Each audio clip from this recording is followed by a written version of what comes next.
السلام عليكم ورحمة الله وبركاته نحمده ونصلي على رسوله الكريم أما بعد فأعوذ بالله من الشيطان الرجيم بسم الله الرحمن الرحيم ومن يعش عن ذكر الرحمن نقيض له شيطانا فهو له قرين وإنهم لا يصدونهم عن السبيل ويحسبون أنهم مهتدون صدق الله العظيم সুপ্রিয় শ্রোতাবৃন্দ, একটা বিষয় দেখুন, আল্লাহ সুবহানাহু ওয়া তাআলা আমাদেরকে কত মহব্বত করেন, তিনি কতই ভালোবাসেন। তিনি সতর্কবার্তা দিচ্ছেন, আমরা যারা আল্লাহর বিধান থেকে দূরে আছি, ঠিকমতো আল্লাহ পাকের বিধান আদায় করি না, তাঁর হাবিবের তরিকা আমরা নিজেদের জীবনে আমরা আনতেও চাই না। আল্লাহ পাক কী বলছেন? ওয়ামান ইয়াশু আন যিকরির রহমান, वमन याशु, जो शख्स अंधा बनता है अन ज़िक्र रहमान, रहमान के ज़िक्र से, यानी रहमान के इबादत करने से जो दूर रहता है, আল্লাহ পাকের ইবাদত বন্দি করা থেকে যারা বিরত থাকে, ইবাদত করে না, তাদের বিষয়ে আল্লাহ বলছেন তিনি অসন্তুষ্ট হয়ে যান, গিয়ে কী করেন? নুকাইয়িদ লাহু শাইতানান, আল্লাহ বলছেন আমি তাদের জন্য একটি শয়তানকে নিযুক্ত করে দিই। ফাহুয়া লাহু কারিন, আর শয়তান তার দোস্ত বেনে যায়। আপনি ভাবুন, আল্লাহ পাক এত রাগান্বিত হন, যে ব্যক্তি আল্লাহর বিধান থেকে দূরে সরে থাকেন, এই রাগান্বিত হওয়ার কারণে আল্লাহ পাক একটি শয়তানকে নিযুক্ত করে দেন, এবং শয়তান তার এমন বন্ধু হয়, কেমন বন্ধু?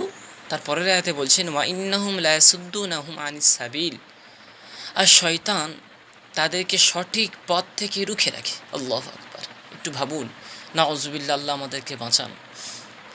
যখন শয়তান বন্ধু হয়ে যাবে, শয়তান আমাদেরকে কুকাজ থেকে, খারাপ কাজ থেকে রুখবে না, বরং সঠিক কাজ থেকে রুখে রাখবে, খারাপ কাজের দিকে শয়তান নিয়ে যাবে। আর কি করবে?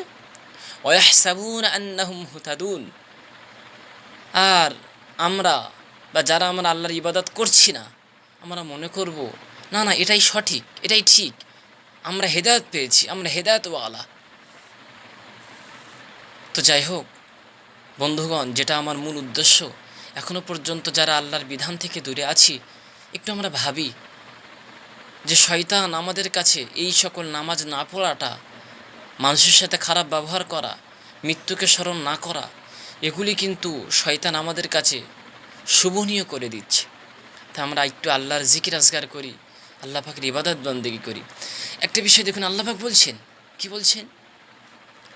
আল্লাযী খালাকাল মাউতা ওয়াল হায়াতা, যিনি মাউত এবং হায়াতকে সৃষ্টি করেছেন। একটা বিষয় ভাবুন তো, এখানে আল্লাহ কেন বলছেন যে যিনি মৃত্যু এবং হায়াত এই দুটোকে সৃষ্টি করেছেন, এই জন্যে লিয়াবুলুয়াকুম, যে তোমাদেরকে পরীক্ষা নেবে বলে। এ কথা আল্লাহ কেন বলছেন? কোনো সময় কি একটু ভাববেন না? যে আল্লাহ পাক এজন্যই বলছেন আইয়ুকুম আহসানু আমালা, যে তোমাদের মধ্যে কোন ব্যক্তি আমালের দিক দিয়ে অতি উত্তম, সুন্দর সুন্দর আমল করে আল্লাহ পাকের মাহবুব বানতে চান, এটাই আল্লাহ পরীক্ষা নিতে চাচ্ছেন। সেজন্যই বলবো, দুনিয়ার পিছনে পড়ে শয়তানকে বন্ধু বানিয়ে আল্লাহ পাকের কাছে পাপী বানবেন না।